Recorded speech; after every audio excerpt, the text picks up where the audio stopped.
International standards తో quality education అందిస్తుంది futuristic edu initiatives.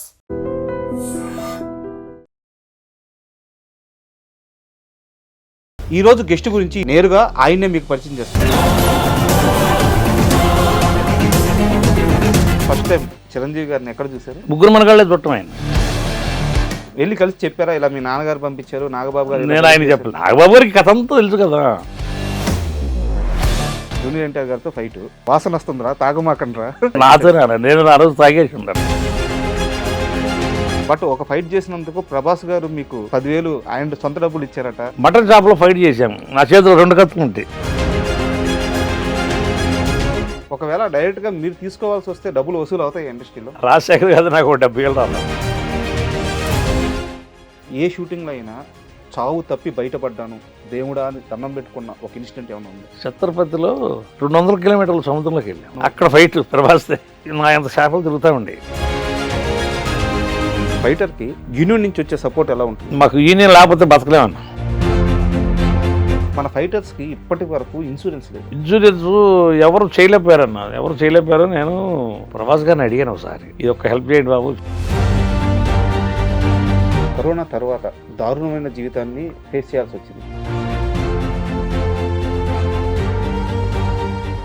Hi, welcome to my show. ఈరోజు guest గురించి intro లేదు, నేరుగా ఆయన్నే మీకు పరిచయం చేస్తాను. ఈ చేతులు మామూలు చేతులు కాదు. ఎన్టీఆర్, ఏఎన్ఆర్, కృష్ణరాజు ఇలాంటి లెజెండరీ హీరోలు అందరితో ఫైట్ చేసిన చేతులు.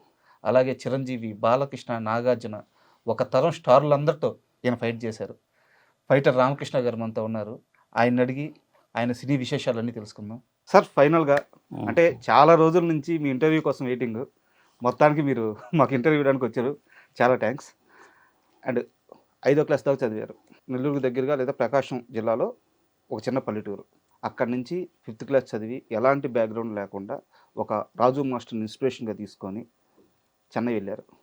బట్ మీరు చెన్నై వెళ్ళిన తర్వాత రాజు మాస్టర్కి ఆ కుటుంబంలో చెందిన ఒక మనిషి వల్ల చాలా అవమానం పొందారు అని తెలిసింది. ఇది అవమానం అనేదిగా మనం అనుకోకూడదు. అవమానంగా అనుకోకూడదు. అప్పుడు మన కష్టాలను పెట్టేది అవమానం అనుకోలేదు.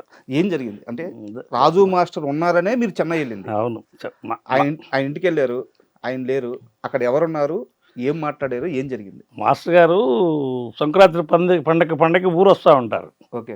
మాకు వాడికి 1 కిలోమీటర్ జన్నే.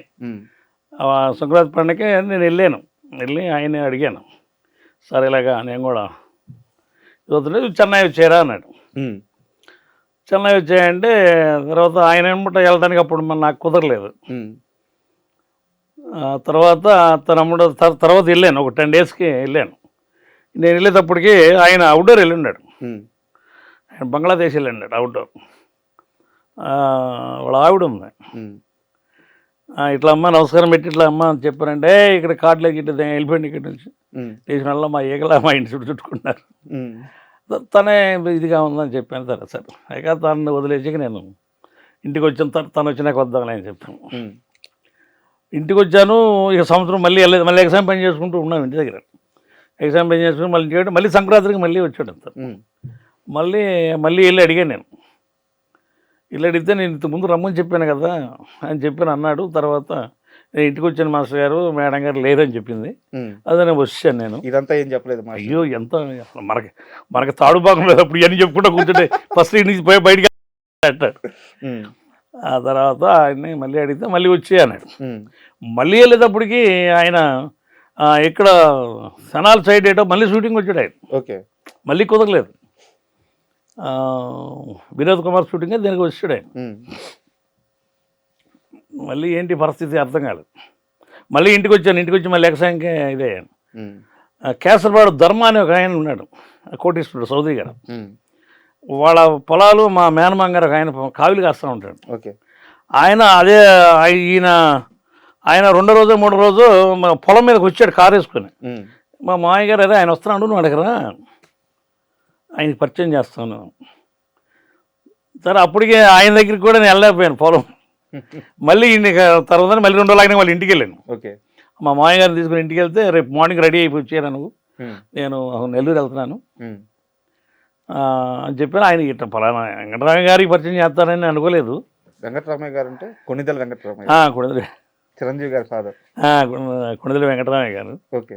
ఆయన పరిచయం చేస్తాను అనుకోలేదు. ఈయన ఏదో పనులకి తీసుకెళ్తున్నాడు అనుకున్నాను. అక్కడికి వెళ్ళిన తర్వాత ఆయనకి 2-3-4 గెస్ట్ హౌస్లు ఉన్నాయి ఓకే నెల్లూరులో. అక్కడ నుంచి వాళ్ళ నైట్ అంతా ఉన్నాను అక్కడ, ఆయన దగ్గరే ఉన్నాను. ఎర్లీ మార్నింగ్ లేచి వెంకటరామయ్య గారి ఇంటికి వెళ్ళాను. వెళ్తే ఆయన వాళ్ళిద్దరికి మంచి సంబంధాలు వాళ్ళకి తెలుసు బాగా. అంటే ఈయన సారా క్యాండిడేట్ నెల్లూరు. ఓకే. ఎవరు ధర్మ గారు నెల్లూరు అంతా సారా క్యాండిడేట్. సారు వెంకటరామయ్య గారు ఎస్ఐ కదా, ఎస్ఐ. అవునవును. దాని మీద వాళ్ళు ఏదో మాడుకున్నారు. చాలాసేపు కూర్చొని మాకు మళ్ళీ అక్కడ కాఫీ తెచ్చి ఇచ్చింది మేడం గారు. అందరం దాన్ని ముగ్గురు కలిసి తాగాం. తర్వాత ఒక లేఖ ఒకటి రాసిచ్చాడు ఆయన. ఒక లెటర్ ఒకటి రాసిచ్చాడు చిరంజీవి నాన్నగారు. చిరంజీవి గారు నాన్నగారు. ఇది తీసుకెళ్ళి నాగబాబుకి అన్నాడు. ఓకే. తీసుకెళ్ళి అది చీని మళ్ళీ చెన్నై వెళ్ళిపోయాను. అటు నుంచి చెన్నై వెళ్ళాను, నెల్లూరు నుంచి. వెళ్తే పవన్ కళ్యాణ్ గారు ఉన్నారు గేటు దగ్గర. అక్కడ అమ్మాయి ఇక్కడ అమ్మాయి షూటింగ్ ఒక 2 రోజులు చేసి ఉన్నాడు గేటు దగ్గరే ఉన్నాడు. ఇంకా మూవీ రిలీజ్ అవ్వాలా? పవన్ కళ్యాణ్ గారు హీరో అవ్వాలా? అకాల హీరో వాళ్ళు అంటే స్టార్ట్ చేశారు, సినిమా స్టార్ట్ చేశారు. ఓకే. తనకిస్తే తన సింపి చదివి ఇది ఇక్కడ లేడు నాగబాబు, ముగ్గురు మనగాళ్ళు హైదరాబాద్లో అపోలో హాస్పిటల్ దగ్గర దొరుకుతుంది, అక్కడికి వెళ్ళండి అన్నాడు. మళ్ళీ ఇక నాకు ఛార్జింగ్ కూడా డబ్బులు 2-3 దాకా ఈ వారం అంతా తిరిగాను కదా. సరే ఇక మళ్ళీ అట్లాగా తంటాలు పడతా వచ్చాను. మళ్ళీ ఇంటికి వచ్చి ఇంటికాడ మళ్ళీ మా నాన్నగారు ఏంది నీకు నువ్వు నల్లగా ఉంటావు, నిన్ను ఎవడ పెట్టుకుంటారు సినిమా ఫీల్డ్లో, నీకు ఏం తెలుసు అసలు సినిమా ఫీల్డ్ అంటే ఒక తెల్లగా ఉండాలి, మంచి ఇది ఉండాలా అంటే. సరే నేనేమనుకున్నా అంటే రాజమహేశ్వరం నల్లగానే ఉండేవాడు కదా, ఆయన నల్లగానే ఉండేవాడు కదా, ఆయన చూస్తే ఆయన కూడా ఇంచుమించు అలాగే ఉంటుంది. మీ ఊర్లో మీరు చూస్తున్నప్పుడే ఆయన స్టార్ అయ్యారు. మన కళ్ళ ముందు స్టార్ అయిపోయాడు. అట్లా అనుకునేవాడు నేను. తర్వాత మళ్ళీ ఏదో కాసిన డబ్బులు తీసుకొని మళ్ళీ హైదరాబాద్కి వచ్చి, హైదరాబాద్ నాకు అసలు ఏం తెలియదు. హైదరాబాద్ అంటుంటారు తప్ప నాకు అసలు ఏం తెలియదు. ఆ ట్రైన్ ఎక్కాను, ట్రైన్లో ఒక ఇద్దరు పరిచయం అయ్యారు హైదరాబాద్లో, దిల్సుఖ్ నగర్ ఏరియా వాళ్ళది. వాళ్ళు చెప్పాను వాళ్ళకి, నా పక్కనే కూర్చొని వాళ్ళకి చెప్పాను నాకు ఇట్లా తెలియదు అంటే, నువ్వు చిరంజీవి గారి దగ్గరికి వెళ్తున్నావా, చిరంజీవి గారు అంటే ఏమనుకుంటావు, నువ్వు తెలుసా చిరంజీవి అంటే ఏమని చెబుతున్నారు వాళ్ళు, అనుకుంటున్నారు వాళ్ళు. సరే నా ఎమ్మట రండి, నాకు అపోలో హాస్పిటల్ చూపించండి అని చెప్పిన వాళ్ళని తీసుకొచ్చి అపోలో హాస్పిటల్ కాడికి ఆటోలో నేరుగా ఆటోలో వెళ్తే మా ముగ్గురికి వాళ్ళిద్దరికీ నాకు కూడా ఆయన నాగబాబు గారు మొన్న టిఫిన్ పొద్దునే వెళ్ళేసి పొద్దుగే వెళ్ళిపోయాం కదా. ఓకే. అంటే టిఫిన్ పెట్టించాడు. టిఫిన్ పెట్టినాక వాళ్ళు సినిమా షూటింగ్ చూడడానికి వాళ్ళు వెళ్ళారు. నాగబాబు గారితో కాసేపు మాట్లాడాను. కృష్ణానగర్లో యూనియన్ ఆఫీస్ ఏదో పెట్టారట్టుకుందరా తెలియదు నాకు. అక్కడికి నేను చెన్నైలో తీసుకుంటావా ఇక్కడ తీసుకుంటావు అన్నాడు. ఆయన అడిగాడు కార్డు మీరు ఎక్కడుంటే నేను అక్కడ ఉంటాను సార్ అంటే, మీరు ఇక్కడే ఉండాలి కానీ మేము ఇక్కడే సెటిల్ అయిపోతున్నాం ఇక్కడ అన్నాడు. ఆయన ఇక్కడే హైదరాబాదే అదే, నేను కూడా ఇక్కడ తీసుకుంటాను సార్ అంటే, కిందకి వెళ్ళి డౌన్లో వెళ్ళి ఆ కృష్ణానగర్లో ఒక చిన్న షట్టర్లో ఉంటుంది ఆఫీసు, అక్కడ నుంచి ఎవరన్నా తీసుకుంటా అక్కడి నుంచి. అప్పుడు ఉంగరాజు చేయని 2-3 ఉన్నారు అక్కడ, టైగర్ అప్పారావు వాళ్ళని తీసుకొని వెళ్ళాను. వెళ్తే వీళ్ళు దానికి ముందు డొనేషన్ కోసం తిరుగుతూ ఉంటారంట ఆయన దగ్గరికి, హీరోల దగ్గరికి. యూనియన్ డొనేషన్ కోసం హీరోలందరి కాడే తిరుగుతానంట, అది తెలియదు. ఆయన వచ్చి తీసుకుని వాళ్ళ దగ్గరికి వెళ్తే ఆయన దగ్గరికి వీడికి ఈయన కార్డు కావాలరా, ఫైటర్ కార్డు, ఆయన ఈయన కొంచెం ఆదుకోండి మీరు అని, ఆ వర్క్ గిరిక అయినా చూసుకొని నేను. ఆయన ఎంత ఇచ్చాడనేది నాకు తెలియదు. ఒక చెక్ అయితే రాసి ఇచ్చాడు ఎవరు నాగబాబు గారు. నాకైతే 2వ రోజు సాయంత్రం కార్డు తీసుకుని వచ్చారు. ఒకరోజు అంతా అయిపోయింది. ఒకరోజు ఎంత అయిపోయింది. తర్వాత డబ్బులు ఉన్నాయా అన్నాడు. నా దగ్గర ఏం లేవాడు. మరి పొద్దునే ఎలా వచ్చాను, ఏదో 30 రూపాయలు ఏమన్నా అది ట్రైన్ ఖర్చు పెట్టాను, ఈ ఆటోకి వీళ్ళే ఇచ్చారు నాకు తెలియదు.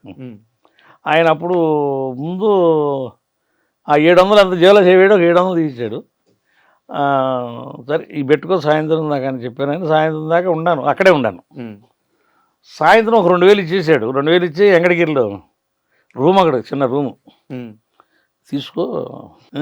ఏ సంవత్సరం ఇది? అదే ముగ్గురు మనగాళ్ళు, అదే 92లో 93లోనే అది ముగ్గురు మనగాళ్ళు చదువుతాం.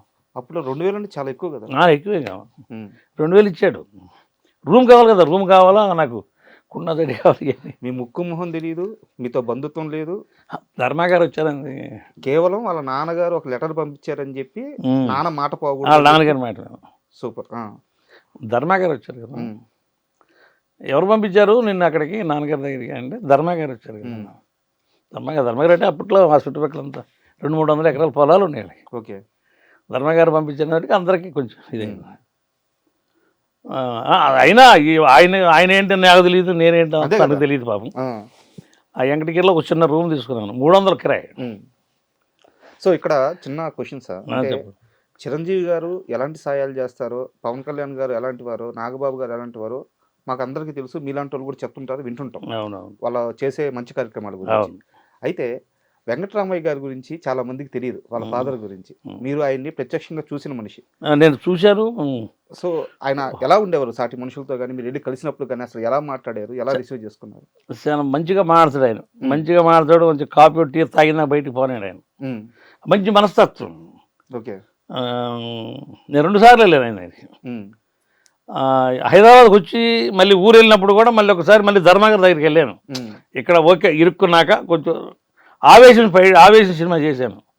ఆవేశం, అంకుశం, రాజశేఖర్ గారు ఇది చేశాను. కొంచెం నాకు చేతిలో డబ్బులు పిగిలిని అప్పటికి నేను మంచి బాడీ రెడీ చేసేసుకున్నాను. నాకు వర్క్ మొత్తం బాగా ఫుల్ఫీడ్గా అర్థమైపోయింది. తర్వాత ఇక్కడ కొంచెం ఇంటికి వెళ్దాం, ఇంటికాడ వాళ్ళకి ముఖం చూపించేద్దాం అని నేను డామ్కి వెళ్ళి ధర్మగారి కాళ్ళ మీద పడి ఆయనకి నమస్కారం చేశాను. ఆ తర్వాత ఆయన దగ్గరికి వెళ్ళానట్టు వెంకటరామ గారి దగ్గరికి వెళ్ళాను. ఏందప్పుడు ఆయన రియాక్షన్ ఏంది? ఆయన చాలా ఇది అయ్యాడు వెంకటరామ గారు. జాగ్రత్త అని చెప్పి ఎన్ని పెట్టి తట్టాడు. మంచి మార్క్స్ చదువుతూ వెళ్ళాను. అంటే పాత రోజులు గుర్తొచ్చారకి మీరు ఎమోషన్ అయిపోతున్నారు. సో అంటే ఇండస్ట్రీలోకి వచ్చి మెగా హీరోలను కానీ, మెగా కుటుంబంలో కానీ ఒక భాగం అవ్వాలని చెప్పేసి, వాళ్ళ మనిషి అని ముద్రపడాలని చెప్పి చాలా మంది ప్రయత్నిస్తూ ఉంటారు. మీరు మాత్రం అసలు ఇండస్ట్రీలోకి రాకముందే వాళ్ళ మనిషిగా ఎంట్రీ ఇచ్చారు. వాళ్ళ మనిషి. సూపర్. అంటే ఇందాక మీరు రాజశేఖర్ గారి ప్రస్తావన తీసుకొచ్చారు, ఆవేశం, అంకుశం ఈ సినిమాలన్నీ చేశానని చెప్పేసి. ఒక సినిమాలో అంకుశం అనుకుంటాను, రామరెడ్డి గారితో మీకు కాంబినేషన్ సీన్ పడింది. అవును. సో అంటే అప్పుడే మీరు ఫైటర్ నుంచి యాక్టర్గా కూడా చాలా ఎర్లీగా ఒక ఛాన్స్ అయితే వచ్చింది. నాకేం తెలీదు, ఫైట్ మాత్రం దుమ్ముగా ఉన్నాం కదా. డైరెక్టర్ గారు వచ్చిన ఆర్టిస్ట్ నా డైరీలోనే చెప్తాను అంటే నాకేం తెలీదు, తలకైపోయాను. ఇది చెప్తే చాలు, నాకు ఇలా చెప్తే చాలు అని చెప్పాను. కూర్చోబెట్టేసి ఇక్కడ ఆయనతో సమానంగా కూర్చో ఏదో చెప్పాను, బాగానే అంత హ్యాపీ అన్నారు. ఆ రోజు నాకు 2000 ఇచ్చాడు. అప్పుడంతా 500, 700, 300 ఇచ్చేవాడు. నాకు 2000 ఇచ్చాడు గారు. ఓకే. ఆ డైలాగే చెప్పిన. సూపర్. డైలాగ్ చెప్పినందుకే. రామరెడ్డి గారితో మీరు యాక్ట్ చేసిన సమయానికి ఆయన బాడీ చాలా మంచి బాడీ బిల్డరు, ఎత్తు కానీ చాలా గట్టిగా ఉండే మనిషి. అవును. ఆయన కెరీర్ లాస్ట్కి వచ్చేలాగి చాలా సన్నగా అయిపోయారు. మీరు ఇండస్ట్రీలోనే ఉన్నారు 36 ఏళ్ళుగా, అన్నీ చూసిన వ్యక్తి. రామరెడ్డి గారు చివరికి అలా అయిపోవడానికి కారణం ఏంటి? ఏదో హెల్త్ బాగలేదు అన్నారు అంతే. అంత లోపల మనకి ఎంత తెలియదండి. ఏదో హెల్త్ బాగలేదు ఆయన గారు కానీ ఆయన అన్నారు, కానీ అంత లోపలగా ఇక తెలియదు మనకి. ఆయనకి ఏదో హెల్త్ బాగలేదు, అదే చెప్పుకొచ్చేవాడు ఆయనకి హెల్త్ బాగలేదు అన్నారు. మొత్తం ఇండస్ట్రీ మొత్తానికి తెలుసు ముందే ఆయనకి బాగాలేదని. హెల్త్ బాగాలేదు అందరికీ తెలుసు. హెల్త్ బాగలేదనేది అనేవాళ్ళు, కానీ అంత లోతుగా మనకు తెలియదు. నేను కొత్త కదా, నేనే కొత్త. ఆయన కూడా మంచివాడు పాపం రామరెడ్డి గారు, భీకరంగా ఉండేవాడు. కానీ ఒరి అలా కాదురా ఇలా చెప్పురా, ఇలా కాదు డైలాగ్ చెప్తుండే, ఒరి అలా కాదురా ఇలా చెప్పారు అలా చెప్పేవాడు. నాకు కొత్త పాత నేను చూసేవాడు. అసలు కొత్త వాళ్ళని ఎంకరేజ్ చేసేవాడు, నన్ను మంచిగా ఎంకరేజ్ చేశాడు. నాకైతే మంచిగా ఎంకరేజ్ చేశాడు. లేకపోతే ఈ కొత్త వాళ్ళతో నేనేం చెప్తాను. అప్పుడు మంచి రీడింగ్లో ఉన్నాడు కదా ఆయన. అవును, మంచి రీడింగ్లో ఉన్నాడు. టాప్ ఉన్నప్పుడు ఆయన చూస్తూనే భయం వేస్తాడు. ఆయన మంచిగా ఎంకరేజ్ చేశాడు. చాలా బ్యూటిఫుల్ ఆయన. తర్వాత నాగబాబు గారు ముగ్గురు మనగాళ్ళు మళ్ళీ ఒక ప్లేస్ వచ్చింది నాకు. ఇక్కడ నుంచి లోకల్ ఫైటర్లను తీసుకొని 10 మందిని వచ్చారంటే, అప్పుడు విజయన్ మాస్టర్ ఫైట్ మాస్టర్ ముగ్గురు మనగాళ్ళు. ఇక లోకల్ వాళ్ళు 10 మందిని తీసుకొని నేను ముగ్గురు మనగాళ్ళు చేశాను. అప్పుడు రోజు 300, 250. ఫస్ట్ టైం చిరంజీవి గారిని ఎక్కడ చూసారు? నేను దీంట్లోనే చుట్టం. నేను ఈ సినిమా దాంట్లో ముగ్గురు మనగాళ్ళే చుట్టం ఆయన. దానికి ముందు నాకు తెలియదు, సినిమాలో చుట్టం తప్ప నాకు దానికి ముందు ఆయన తెలియదు. వెళ్ళి కలిసి చెప్పారా ఇలా మీ నాన్నగారు పంపించారు నాగబాబు గారు ఇలా నేను ఆయనకి చేశారు? చెప్పలేదు. నాగబాబు గారికి కథ అంతా తెలుసు కదా. చిరంజీవి గారికి చెప్పలేదా? చెప్పలేదు, సార్కి చెప్పలేదు. అంటే ఈయన అక్కడికి వద్దన్నాడుగా ఉమ్, వెంకటరామయ్య గారు, పెద్ద ఆయన దగ్గరికి వద్దులే, ఈయన్ని సంభవించుకో నువ్వు ఉమ్, నాగబాబు గారు దగ్గరికి వెళ్ళాను. పవన్ కళ్యాణ్ కూడా బాగా కలిశాను. అప్పుడప్పుడు పవన్ కళ్యాణ్ షూటింగ్లు కలుపుతాడు. మొన్న కూడా హరహర మూవీలో కూడా ఉమ్. ఇది హరహర ఏరమంటారు. ఏర్మల్లు దాంట్లో కూడా కొంచెం ఫైట్ చేశాను. బాగానే ఉంటారా అన్నాడు. ఉమ్. ఫ్యామిలీ బాగుందా? బాగానే ఉంటారు. చిరంజీవి గారికి ఇప్పటికైనా తెలుసా మీరు ఇలా తెలుసు, తెలుసు. ఇచ్చారని? ఇప్పుడు తెలుసు. ఎవరు చెప్పారు ఆ విషయం ఆయనకి? ఆయన పవన్ కళ్యాణ్ గారే మా నాన్నగారు పంపించాడు అని చెప్పాను. ఒక షూటింగ్ కలిసాము, ఉమ్, నాన్నగారు పంపించాడు. అతను నెల్లూరు అని అడిగాడు.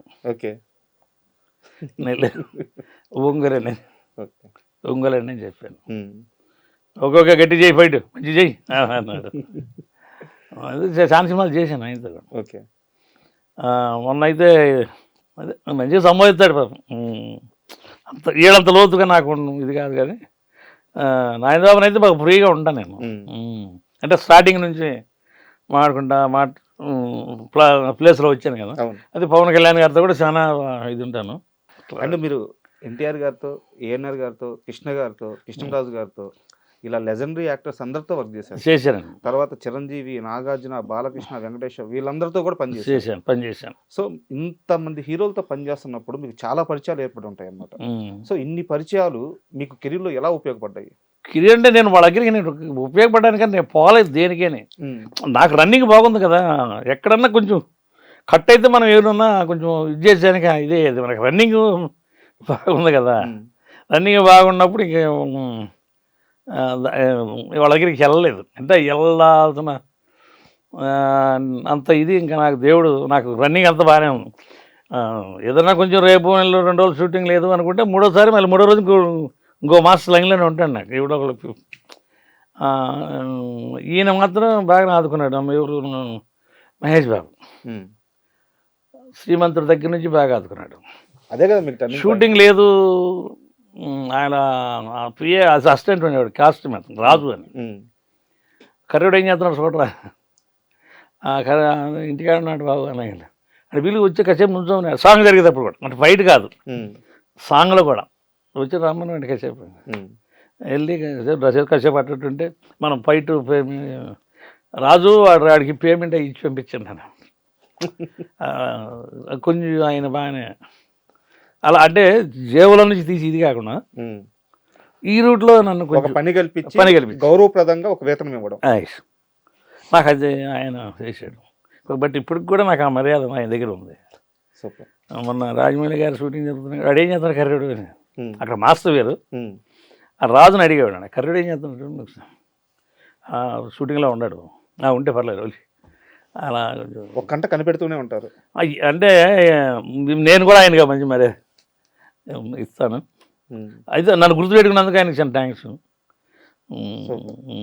అండ్ మీరు అంటే ఎలాగో మహేష్ బాబు గారి ప్రస్తావన వచ్చింది కాబట్టి గతంలో మీరు ఇచ్చిన ఒక ఇంటర్వ్యూలో చూసాను, కృష్ణ గారి గురించి చాలా గొప్పగా చెప్పారు. అయ్యో వాళ్ళ నాన్నగారు కృష్ణ గారితో అభిలాష్ మాస్టర్ ఒక ఆయన ఉన్నాడు. ఓకే, చాలా చిన్న మాస్టర్ ఆయన. ఆయన కృష్ణ గారితో లాస్ట్లో 5-6 సినిమాలు చేసి ఎడుతున్నాం లాస్ట్ ఫైనల్లో.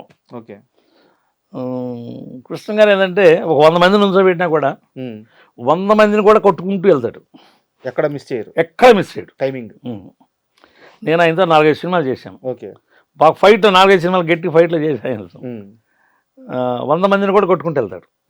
ఓకే, సరే బట్ అట్లాగా చాలా అందరి దగ్గర మనం పనిచేసాం. కానీ నాకు దూరదృష్టి ఏంటంటే ఆయన తర్వాత నేను మళ్ళీ సారీ మనం ఇదేం చెప్పాలి, ఏ జూనియర్ ఎన్టీఆర్ గారు చిన్న ఆయన వాళ్ళ కత్తి టైమింగ్ విషయంలో అబ్బు నీకు 100 మంది సేమ్ వీళ్ళలాగానే ఆయన బ్రెయిన్ అలా వాళ్ళకి అంత స్పీడ్గా వెళ్తాయి. ఏదైనా ఒకటే టేక్ అంటే అంతే, మళ్ళీ మళ్ళీ మళ్ళీ మరో టేక్ ఉండదు. ఆయన చూశాను నేను మళ్ళీ చచ్చిపోబడి తిట్టుకుంటారు. సరే, ఒక సరదా క్వశ్చన్ అడుగుతాను జూనియర్ ఎన్టీఆర్ గారి గురించి. మీరు మీ ఫైటర్స్ నాకు కరెక్ట్గా తెలియదు, ఒకరోజు ఉదయాన్నే సెట్కి వెళ్ళారు, జూనియర్ ఎన్టీఆర్ గారితో ఫైట్. రే వాసన వస్తుందిరా, తాగమాకండ్రా, జాగ్రత్తగా ఉండండిరా అని చెప్పి అన్నారంటే ఎవరితో, మీతోనా మీ ఫైటర్స్తోనా ఏంది అసలు? నాతోనా, నేను ఆ రోజు తాగేసి ఉన్నాను. 3 గంటల షూటింగ్ చేశాను. ఓకే, నైట్ మళ్ళీ మార్నింగ్ 6ంటికి అక్కడికి వెళ్ళాలి నేను. అదే 3ంటికి షూటింగ్ చేసిన నైట్, మళ్ళీ మార్నింగ్ 6ంటికి వెళ్ళాను. 6ంటికి మళ్ళీ వెళ్ళాలిగా. అవును. ఏదో స్మెల్ గప్పున వచ్చింది. ఉడకలా జాగ్రత్త పడంటారు ఇంకా ఏం దీన్ని పోతూనే ఉన్నారు మీరు అని చెప్పుకొచ్చాడు. అది అక్కడ కూడా ఫ్యామిలీ జాగ్రత్త అని చెప్పారట. అదే జాగ్రత్త పడినరా అంటే తాగారని తిట్టింది కాదు, వాసన వస్తుందని తిట్టడం. ఫ్యామిలీ అదే కదా వెనకమాలంటే. జాగ్రత్త పడరా అంటే అదే కదా వెనకమాల. అదే అన్నాడు కొందరు నుంచో పెట్టి, జాగ్రత్త పడండిరా కొంచెం వెనకమాల, నీ గురించి వీళ్ళందరూ ఉన్నారు. అదే చెప్పుకొచ్చాడు ఆయన. వెనకమాల నుంచి 2 పిల్లలు నీ మీద ఆధారపడి ఉన్నారు అని చెప్పిన దాని మీద 3ంటి దాకా నేను తాగుతూనే ఉండి మళ్ళీ ఇప్పుడు వచ్చావు నువ్వు ఫైట్కి అని నేను చెప్పుకుని వచ్చాను. ఇప్పుడు నేను బయటికి వెళ్ళి 2 జామాకులు నవ్వులు మళ్ళీ లైన్లోకి వచ్చాను. జామాకులు షార్ట్లు అడ్డు తిరిగి బయటికి వెళ్ళి 2 జామాకులు నోట్లో పెట్టి నవ్వులుకుంటూ వచ్చాను. నాకు తెలిసిలే రారా నువ్వు అని చెప్పాను. ఏమని పిలుస్తారు మిమ్మల్ని? అన్నయ్యని పిలుతాడు, లేదంటే రామకృష్ణ అని పిలుతాడు. గబుక్కన ఒరే అని అంటారు. ఇప్పుడు వీళ్ళందరూ కూడా గబుక్కన ఒరే అంటారు. అంటే వాళ్ళకంటే మేము పెద్దవాళ్ళమే కదా. అవును. ఆ పెద్దవాళ్ళు చిన్న అయినా కూడా గబుక్కన ఒరే అంటారు. నాకు అది బాగా నచ్చుతుంది. మన వాళ్ళు ఒరే అని గబుక్కన పిలవరు, పేరు పెడతారు. లేదు ఇంకా బాగా ఇప్పుడు మహేష్ బాబు వెళ్ళ బాగా ఇంకా బాగా దగ్గరగా ఉండి ఆ కర్రోడు అని పిలుస్తారు, లేదా గుండోడు అని పిలుస్తారు. అలాగే సరదా నవ్వుకుంటా అట్లా పిలుస్తాడు. బాలయ్య గారు అయితే రాకేష్ నాయుడు రమ్మని చెప్పండి, రాకేష్ నాయుడు రమ్మని చెప్పి అట్లా సరదా పిలుస్తూ ఉంటాం.